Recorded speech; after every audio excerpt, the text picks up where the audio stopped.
from darkness to light.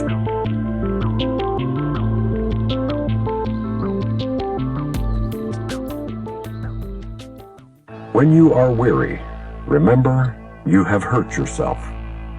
Your comforter will rest you, but you cannot. You do not know how, for if you did, you could never have grown weary. Unless you hurt yourself, you could never suffer in any way, for that is not God's will for His Son. Pain is not of Him, for He knows no attack, and His peace surrounds you silently. God is very quiet, for there is no conflict in Him. Conflict is the root of all evil, for being blind it does not see whom it attacks. Yet it always attacks the Son of God, and the Son of God is you. God's Son is indeed in need of comfort, for He knows not what He does, believing His will is not His own. The kingdom is His, and yet He wanders homeless. At home in God He is lonely, and amid all His brothers He is friendless. Would God let this be real when He did not will to be alone Himself? And if your will is His, it cannot be true of you, because it is not true of Him. Oh, my child, if you knew what God wills for you, your joy would be complete. And what He wills has happened, for it was always true. When the light comes and you have said, God's will is mine, you will see such beauty that you will know it is not of you. Out of your joy you will create beauty in His name, for your joy could no more be contained than His.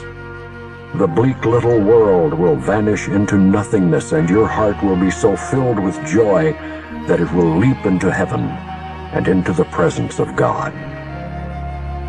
I cannot tell you what this will be like, for your heart is not ready. Yet I can tell you and remind you often that what God wills for Himself, He wills for you, and what He wills for you is yours. The way is not hard, but it is very different. Yours is the way of pain, of which God knows nothing. That way is hard indeed, and very lonely. Fear and grief are your guests, and they go with you and abide with you on the way. But the dark journey is not the way of God's Son. Walk in light, and do not see the dark companions, for they are not fit companions for the Son of God, who was created of light and in light. The great light always surrounds you and shines out from you. How can you see the dark companions in a light such as this? If you see them, it is only because you are denying the light. But deny them instead, for the light is here, and the way is clear. God hides nothing from His Son, even though His Son would hide Himself.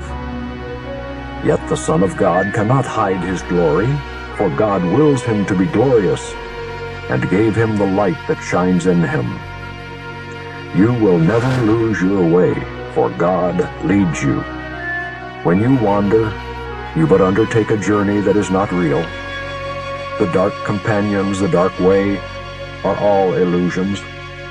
Turn toward the light, for the little spark in you is part of a light so great that it can sweep you out of all darkness forever. For your Father is your Creator, and you are like Him.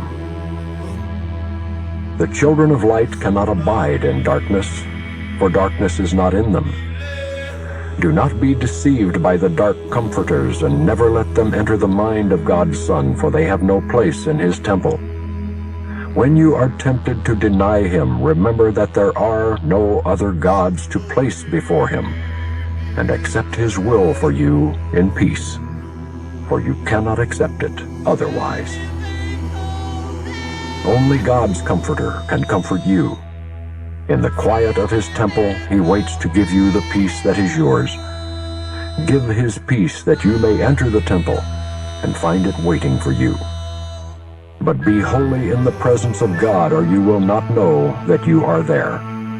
For what is unlike God cannot enter his mind, because it was not his thought, and therefore does not belong to him. And your mind must be as pure as his, if you would know what belongs to you. Guard carefully his temple, for he himself dwells there and abides in peace.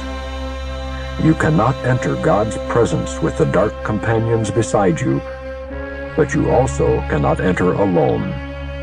All your brothers must enter with you, for until you have accepted them, you cannot enter. For you cannot understand wholeness unless you are whole, and no part of the Son can be excluded if he would know the wholeness of his Father. In your mind, you can accept the whole sonship and bless it with the light your Father gave it. Then you will be worthy to dwell in the temple with him, because it is your will not to be alone. God blessed his Son forever. If you will bless him in time, you will be in eternity. Time cannot separate you from God if you use it on behalf of the eternal.